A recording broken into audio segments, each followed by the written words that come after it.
It oscillates in cycles, in 21-year cycles and 11-year cycles. I mean, ancients worshiped the sun because they knew it created the heat. The UN said on Monday, no, it's not the sun. The sun has no effect. That's Associated Press headline. In fact, Google that. UN says sun has no effect on climate. I mean, ladies and gentlemen, penguins can swim. Their numbers are up. Polar bears can swim. They hunt on the ice floes. They're not drowning. The sun is what mainly drives climate. I don't know how many climatologists and astrophysicists I've got to have on to explain that. But when somebody tells you the sun isn't involved in the temperature, ladies and gentlemen, this planet would be below zero and would be hundreds of degrees below zero in days if the sun went out. We would be as cold as Pluto. Pluto, I forget, is, pull up the temperature of Pluto. It's something like thousands of degrees below zero. You know why?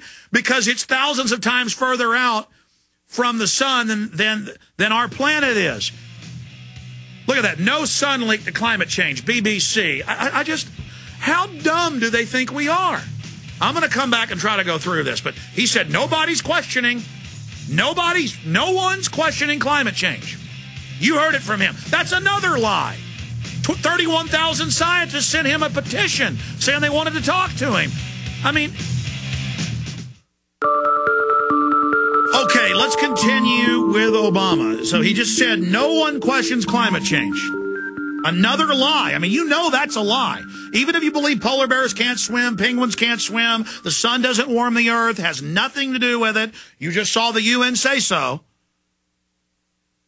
You could fry eggs outside on the cement in July in Texas, but nothing to do with the sun. That heat's coming up from a grill underneath the concrete.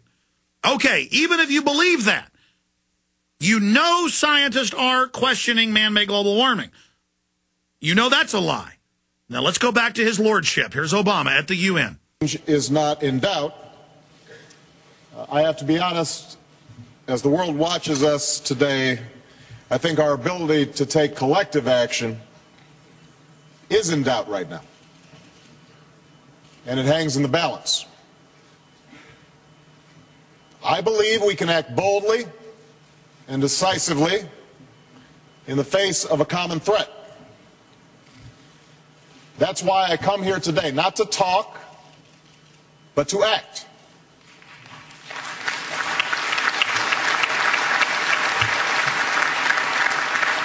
Now, as the world's largest economy and as the world's second largest emitter, America bears our responsibility to... Okay, so now there's a bunch of America bashing.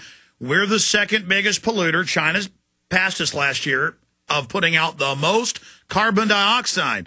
Let's not stop them from putting lead, mercury, and melamine in the baby milk and in the medicines and the foods and all the crud they ship over here. Let's not have China stop that.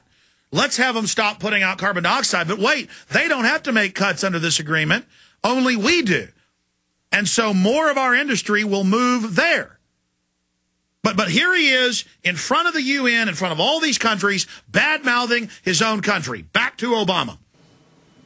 America bears our responsibility to address climate change. And we intend to meet that responsibility. That's why we've renewed our leadership within international climate change negotiations.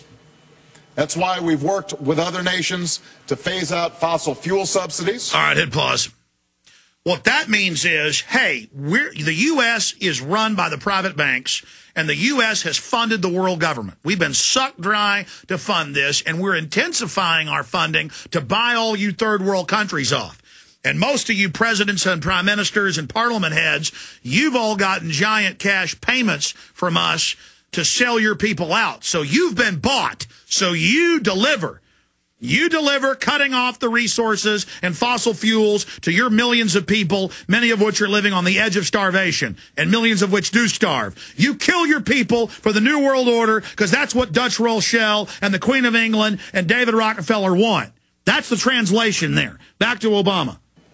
That's why we've taken bold action at home by making historic investments in renewable energy, by putting our people to work, increasing efficiency in our homes and buildings. Hit pause. More lies. They always candy coat their global taxation grid in electric cars, windmills, things that sound reasonable.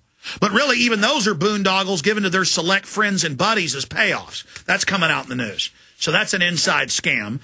And then they use all that fake environmentalism to block out real environmental action, real environmental controls like genetic engineering and things that are truly dangerous, nanotech, CERN reactors, superconducting super colliders, a lot of these super advanced technologies. The Pentagon admits they're messing around with antimatter. That's in the San Francisco Chronicle. Oh, let's not have any real controls on stuff that really is dangerous.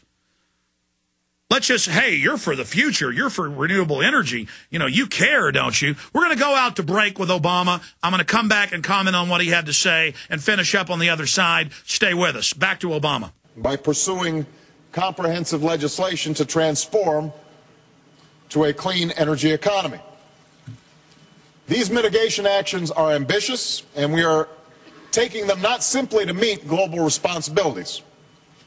We are convinced, as some of you may be convinced, that changing the way we produce and use energy is essential to America's economic future, that it will create millions of new jobs, power new industries, keep us competitive, and spark new innovation. We're convinced, for our own self-interest, that the way we use energy, changing it to a more efficient fashion, is essential to our national security because it helps to reduce our dependence on foreign oil and helps us deal with some of the dangers posed by climate change. So I want this plenary session to understand America is going to continue on this course of action.